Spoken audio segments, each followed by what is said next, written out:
ఆనాటి రాయలవారు పాలించిన చంద్రగిరి కోటలో జెండా ఎగరేస్తాం. జెండా ఎగిరేసి ఆనాటి రాయలవారు ఏ విధంగా పాలించారో చంద్రగిరి రాజధాని చేసిన చంద్రగిరి నియోజకవర్గాన్ని ప్రశాంతతగా డెవలప్మెంట్లో కానీ ఆర్థిక రంగంలో కానీ ముందు తీసుకెళ్తున్న నినాదంతో వచ్చాం. అదే నినాదంతో చంద్రగిరి నియోజకవర్గం రాష్ట్రంలో పెద్ద నియోజకవర్గం, దాంతో ప్రత్యేక గుర్తింపు ఉంది. ఎందుకంటే 14 సంవత్సరాలు ముఖ్యమంత్రిగా ఉన్న చంద్రబాబు నాయుడు సొంతూరు ఇక్కడ. ఈ నియోజకవర్గంలో ఇన్ని సంవత్సరాలు తెలుగుదేశం అభ్యర్థి లేకుండా 30 సంవత్సరాల తర్వాత ఇవాళ మీరు భారీ మెజారిటీతో గెలవడం అనేది ఎలా చూస్తారు? ప్రజలందరూ మీకు ఎలా సపోర్ట్ చేస్తారు? 10 సంవత్సరాల వైసీపీలో చివరి పాలనలో విసిగిపోయారు. ఈ 10 సంవత్సరాలు ఫస్ట్ 5 సంవత్సరాలు ఏమన్నాడు, గెలిస్తే అక్కడ రూలింగ్ లేదన్నాడు. గెలిచిన తర్వాత రూలింగ్ వచ్చినప్పుడు ఆయన జగన్మోహన్ రెడ్డి గారి కుటుంబమైన ఎడమమైన ఆయన అనుకుంటే నియోజకవర్గాన్ని ఏదో విధంగా ఎన్నో రకాలుగా అభివృద్ధి చేస్తున్నారు. కానీ నియోజకవర్గాన్ని అభివృద్ధి చేయాలి, ఆయన కుటుంబము ఆయన అభివృద్ధి చెందారు కానీ ఇక్కడ వేరే. అదేవిధంగా వైసీపీ బ్యాంకుకి సంబంధించిన వ్యక్తులు కూడా కొందరు అభివృద్ధి చెందారు. అది పొజిషన్. అయితే ఇలా మన కూర్చోన్నా ఒకసారి ఏమన్నా మీకు సంబంధించి ఎన్నికలు మీ ముందు జరిగిన, అంటే మీరు ఎన్నికలకు ముందే చేసిన పోరాటాలు ప్రజలకు దొంగగొట్ట విషయంలో పేదలకు సంబంధించి ఇల్లు కూల్చేయాలి, దాని తర్వాత మీ మీద జరిగిన దాడులు కావచ్చు, రీసెంట్గా పోలింగ్ తర్వాత జరిగిన దాడులు, వీటన్నిటిని ఎదుర్కొని ఇవాళ ఒక పోరాటమే చేసి ఇంత భారీ మెజారిటీతో వస్తున్నారు. మీ చంద్రగిరి నియోజక ప్రజలకు ఏం చేయాలనుకుంటున్నారు? మీకు ఆల్రెడీ చెప్పండి, మా చిన్నాయన లోకేష్ బాబు గారు యువగలం రోజు చంద్రగిరి బహిరంగ మీటింగ్లో చెప్పారు, నాన్నని గెలిపించండి, చంద్రగిరి అభివృద్ధిని నేను ఏదో విధంగా చూపిస్తాను చెప్పాను. అదేవిధంగా మొన్న అల్లో లోకేష్ రోజు కూడా అదే విధంగా అనౌన్స్ చేశాను.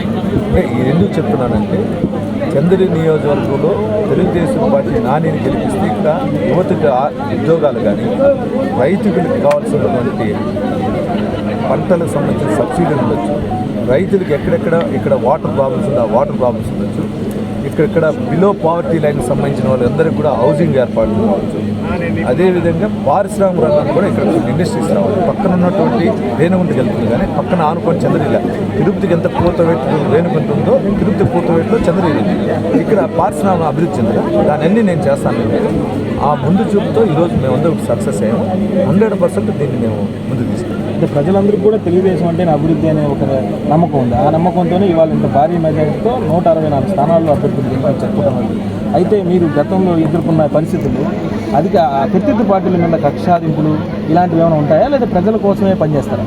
అంటే మీరు చూస్తుంటారు, నిన్న జరిగింది ఎలక్షన్, ఈ రోజు వరకు చంద్రగిరి నియోజకవర్గంలో ఎక్కడ సంఘటన జరిగింది, అన్ని చోట్ల జరుగుతూ ఉంది. నేను చేయలే.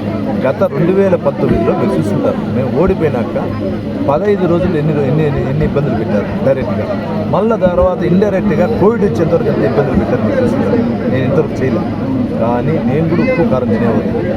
రోజు రెచ్చగొడతా అంటే ఏదో ఒక రోజు జరగాల్సి వస్తుంది. నేను అటువంటి పరిస్థితి రాకుండా ప్రజలకి అయితే ఏ మాట ఇచ్చానో అదే మాటమే నిలబడి 100% కొడతాను. వాళ్ళు కూడా ఆ విధంగా ఉండాలి. ఆ విధంగా ఉండకుండా మా కార్యకర్తలు వేధిస్తే, నా కార్యకర్తలే నా కుటుంబ సభ్యులు ఈరోజు నన్ను గెలిపించారు.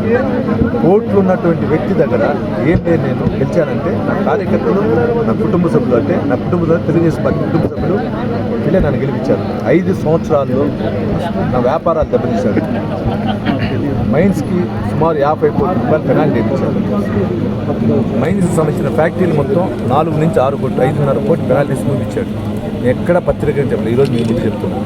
ఏ రోజు చెప్పలేదు. ఎందుకు చెప్పలేదంటే మా క్యాడర్ భయపడకూడదు అని ఉద్దేశం చెప్పలే. అయినా నేను భయపడ ఆస్తులన్నీ రాజకీయం చేశాను. అయినా నేను ఆ రోజు చెప్తున్నా, ఈరోజు చెప్తున్నా, ₹1 ఖర్చు అంటే నేను ₹10 పెట్టుకుంటే నా తెలుగుదేశం పార్టీ కుటుంబ సభ్యులు అందరూ ₹10 పెట్టుకొని నన్ను ముందు తీసుకెళ్ళాను. వారి యొక్క పైన ఏదైనా జరిగితే నేను వదలను. నాకు పైన జరిగింది నేనేం బాధపడు, మొన్న నా పైన జరిగింది నేను పట్టించుకోను. నాకు తెలుగుదేశం పార్టీ కుటుంబ సభ్యులు ఏమైనా జరిగితే నేను వదలను. ఇది గ్యారెంటీ. అఖండ మెజారిటీతో తను గెలిపించిన చంద్రగిరి నియోజకవర్గ ప్రజల అభివృద్ధి కోసమే తాను పనిచేస్తానని, తన కుటుంబ సభ్యులతో సమానమైన కార్యకర్తలు జోలికొస్తే ఎంతటి వారినైనా వదిలే పరిస్థితి లేదని చంద్రబాబు నాయుడు నాయకత్వంలో యువనేత నారా లోకేష్ ఆధ్వర్యంలో చంద్రగిరిని సమగ్రాభివృద్ధి చేసి పారిశ్రామికలు చేసి నిరుద్యోగులకు ఉపాధి అవకాశాలు కల్పిస్తామంటూ కూడా నాని చెప్పింది.